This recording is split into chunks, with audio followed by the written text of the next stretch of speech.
Tradycja jest rzeczą bardzo cenną, ale musi ona być odczytana przez współczesnych, ażeby w ogóle coś znaczyła i ażeby mogła być przeżywana i oddziaływać na nas. Inaczej jest martwa.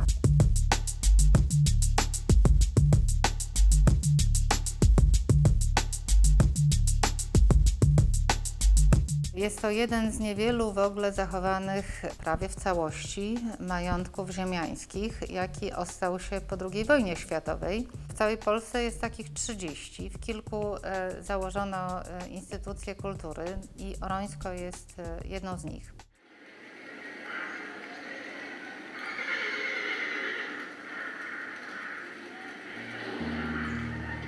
Brandt to główny polski artysta monachijczyk, który właściwie początkuje tę tradycję, kontynuowaną później przez kilkadziesiąt lat.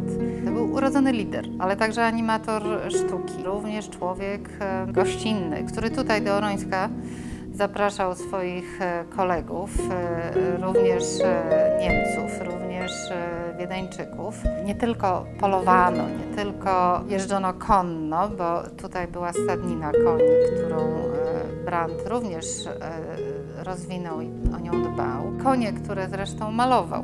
Jego ulubiona była muszka.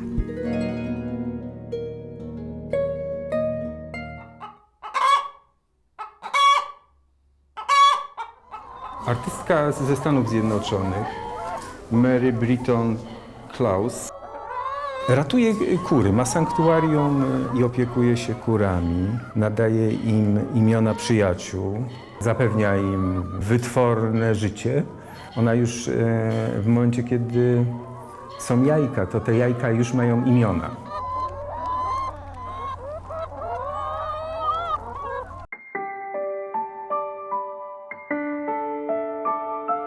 W Orońsku funkcjonowała Wolna Akademia Orońska, czyli taka nieformalna grupa rezydentów, okresowych rezydentów, przyjaciół i uczniów mistrza, która pod jego okiem kształciła się tutaj w Orońsku właśnie artystycznie.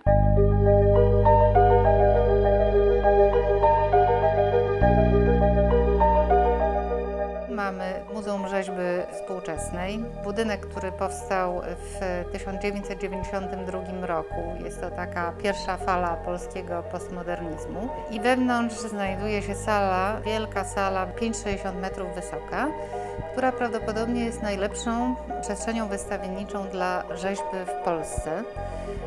Ze znakomitą podłogą, która utrzymuje ciężary do kilkudziesięciu ton.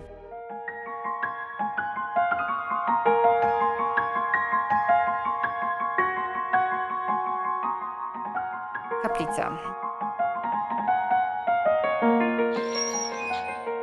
Przestrzeń, która jest dzisiaj zdesakralizowana, ale narzuca pewne kanony, pewne warunki pracom, które tam są pokazywane.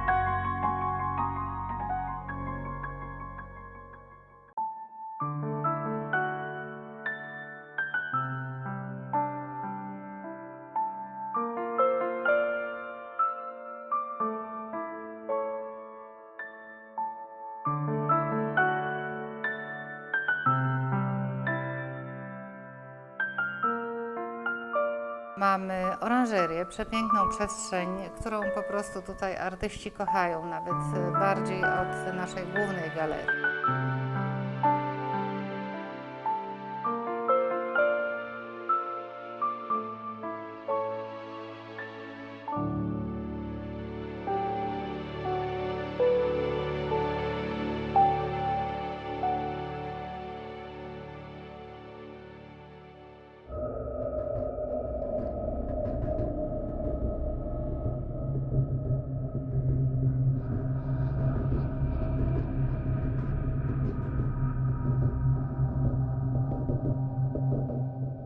Magdalena Abakanowicz, która jest związana z Orońskiem, która tutaj tworzyła swoje rzeźby.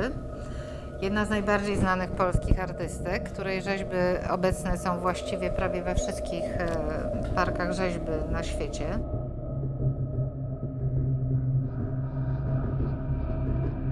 Artystka wybrała Orońsko jako miejsce swojej twórczości.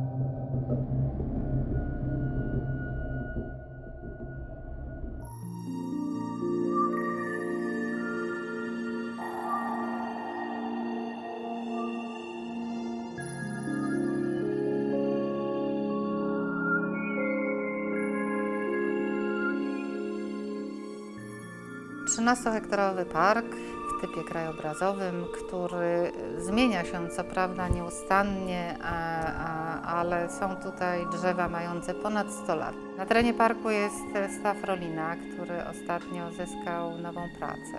I jest to praca, która się nazywa Przejście, czyli Transition Jarosława Kozakiewicza.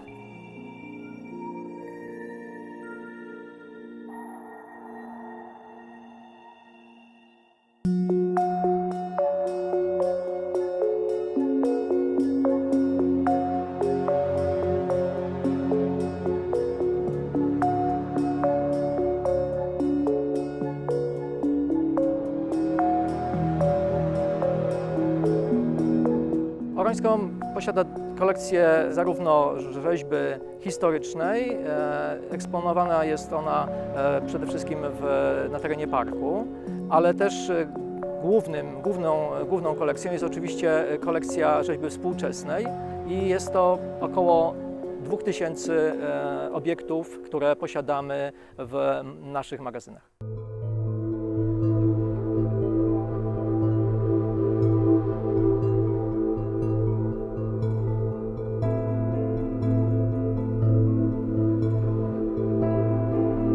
Mamy Władysława Hasiora, mamy Krzysztofa Zaremskiego, Magdalenę Abakanowicz, Mirosława Bałkę.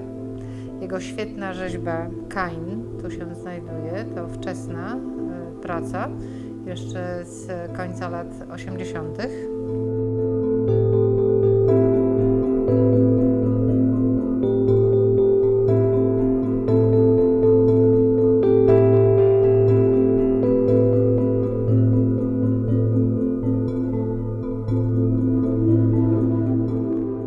Kolejny klejnot, nasza Katarzyna Kobro, akt dziewczęcy.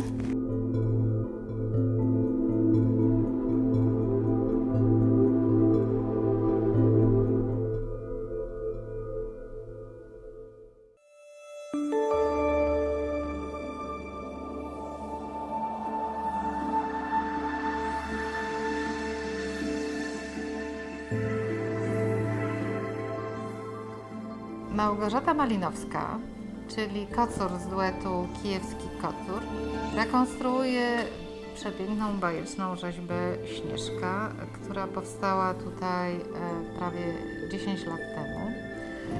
Ta rzeźba ma świecić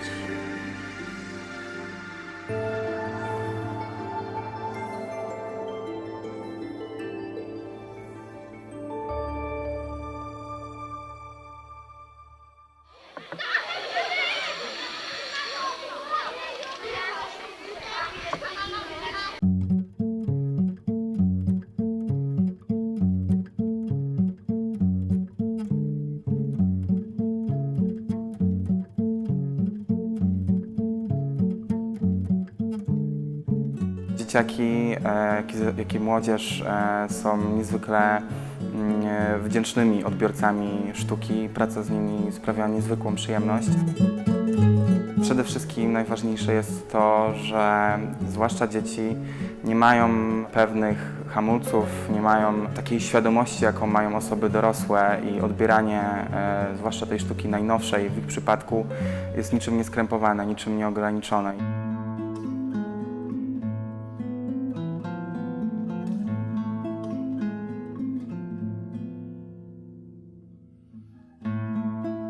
Centrum Rzeźby Polskiej jest jednym z niewielu miejsc w Europie, być może nawet jedynym, który oferuje tak dobre warunki artystom, przede wszystkim rzeźbiarzom. Są tutaj 4 pracownie rzeźby tradycyjnej, technik tradycyjnych, czyli ceramiki,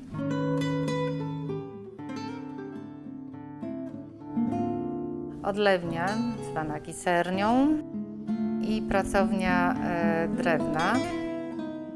Mają także do dyspozycji 6 pracowni rzeźbiarskich w dawnych stajniach i mają także wielki plac, na którym można tworzyć rzeźby przede wszystkim w kamieniu, ale nie tylko.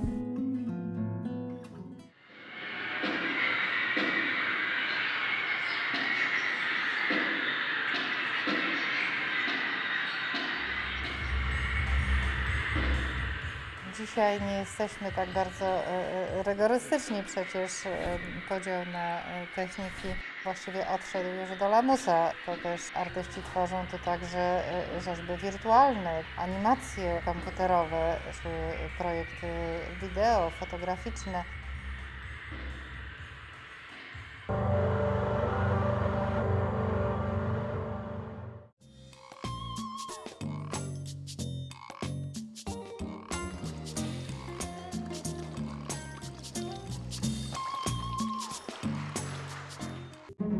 Odnosimy się do zagadnienia tworzywa sztucznego w rzeźbie współczesnej. Hasło soft sculpture, miękka rzeźba oraz sztuka feministyczna.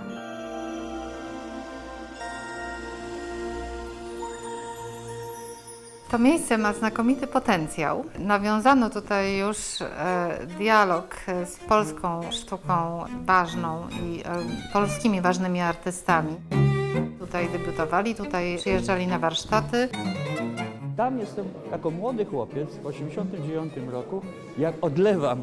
Jest cały proces pokazany, zdokumentowany cały proces pracy nad tymi pierwszymi mobilikami. I to jest w ogóle jak wykopalisko. Niezwykłe wykopalisko, bo zobacz, to jest, przepraszam, to jest 89 rok. Ale do tej pory nie ma tutaj parku rzeźby z prawdziwego zdarzenia o renomie międzynarodowej.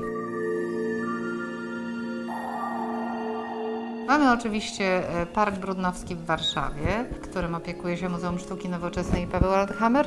Mamy Galerię Zewnętrzną Miasta Gdańska, mamy inne mniejsze miejsca, ale nie ma parku rzeźby porównywalnego z obiektami tego typu w Niemczech, czy w Szwecji, czy na przykład Yorkshire Sculpture Park w Anglii. Chciałabym, żeby było to miejsce współczesne, nowoczesne, ważne, takie otwarte na eksperymenty. Myślę, że zwłaszcza te eksperymenty będą możliwe w trakcie warsztatów, które planujemy tutaj rozwijać.